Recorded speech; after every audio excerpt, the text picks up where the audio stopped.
अगर आपको बड़े बड़े नंबर का क्यूब रूट निकालने में प्रॉब्लम आती है तो आप बिल्कुल सही वीडियो में आए हैं। इस वीडियो में आपको क्यूब बड़े बड़े नंबर का क्यूब रूट निकालने का शॉर्ट ट्रिक बताया जाएगा। बहुत ही शॉर्ट ट्रिक, सेकंडों में आप क्यूब रूट निकाल लीजिएगा। बने रहिए हमारे वीडियो के साथ। आज के वीडियो में हम लोग सीखेंगे क्यूब रूट निकालने का शॉर्ट ट्रिक्स। ये शॉर्ट ट्रिक सीखने के लिए हमें 1 से लेकर 10 तक का क्यूब याद होना चाहिए। तो यहाँ पर मैंने लिख दिया है 1 से लेकर 10 तक का सारे का क्यूब यहाँ पर लिख दिया है। और सबसे ज़्यादा ज़रूरी ये है कि थोड़ा यूनिट डिजिट के बारे में पता होना चाहिए। अगर रूट के अंदर में 1 रहता है लास्ट डिजिट यानी यूनिट डिजिट, तो उसका जो क्यूब रूट निकालते हैं तो लास्ट वाला डिजिट 1 होता है। ऐसे ही 2 का 8 निकलता है, 3 का 7, 4 का 4, 5 का 5, 6 का 6, फिर 7 का 3, 8 का 2, 9 का 9। इसी तरह से लास्ट में 0 हो तो 0 आता है। तो इसमें हमें याद रखना है कि आखिरी डिजिट अगर रूट के अंदर 2 होने से 8 निकलता है, 2 होने से 8 निकलता है और 3 होने से 7 निकलता है। और ये दोनों एक दूसरे का उल्टा होता है। 2 होने से 8, 8 होने से 2, 3 से 7 और 7 से 3। ये दोनों बस एक दूसरे का उल्टा, बाकी सब सेम रहता है। यानी कि 1 सेम रहेगा, 4 का 4 सेम रहेगा, 5 और 5 सेम रहेगा, 6 वाले का 6 ही आंसर में रहेगा। उसी तरह से 9 सेम रहेगा, 0 सेम रहेगा। बाकी ये दोनों ही सिर्फ एक दूसरे का उल्टा पुल्टा होता है, बाकी सब सेम रहता है रूट से बाहर रिजल्ट। अब हम लोग इसको यूज़ कैसे करेंगे? यूज़ करने के लिए देखिए, यहाँ पर सबसे पहला स्टेप है कि लास्ट का 3 डिजिट हम उसको अलग कर लेंगे। लास्ट का 3 डिजिट जब हटा देंगे तो उसमें देखेंगे कि आखिरी में कौन सा डिजिट है, 2 है। तो हमने क्या सीखा कि लास्ट में 2 होने से रिजल्ट में हमारा 8 आएगा। तो 2 है तो आखिरी डिजिट हमारा 8 होगा। इसका आंसर में आखिरी डिजिट 8 होगा।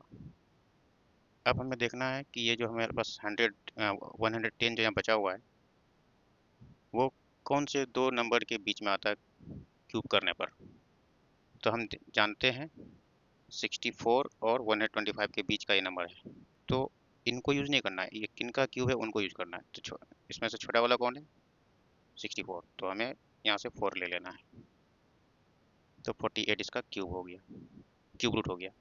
अब ये लास्ट का 3 डिजिट हटा देंगे, आखिरी में यहाँ पर 6 दिख रहा है। तो हम देखें कि 6 का 6 ही रिजल्ट में आता है आंसर में, तो यहाँ पर 6 लिखेंगे।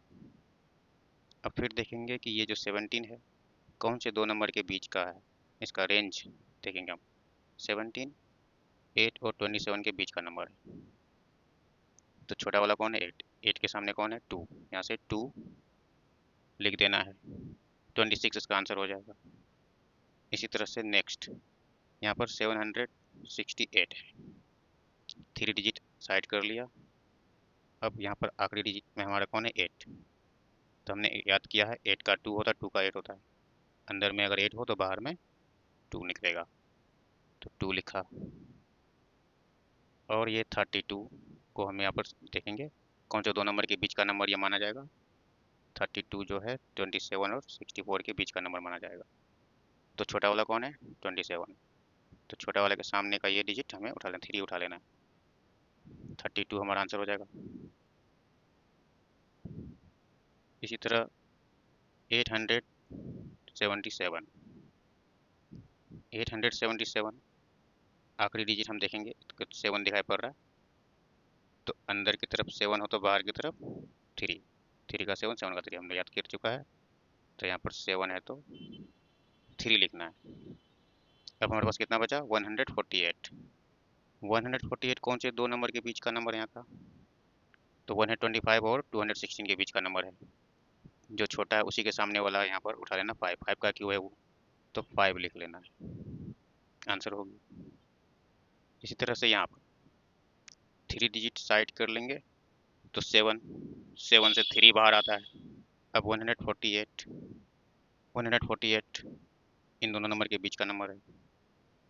तो बीच का नंबर है तो हम यहाँ पर छोटा वाला नंबर यानी 53।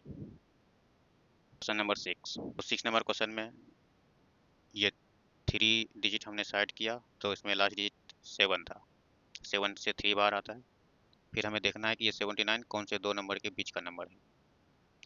तो यहाँ पर 64 और 120 के बीच का नंबर माना जाएगा। तो इसमें से छोटा वाला को सामने जो क्यू है वो वाला डिजिट हमें यहाँ पर लिख लेना है। तो 43 हमारा आंसर हो जाएगा इस नंबर का।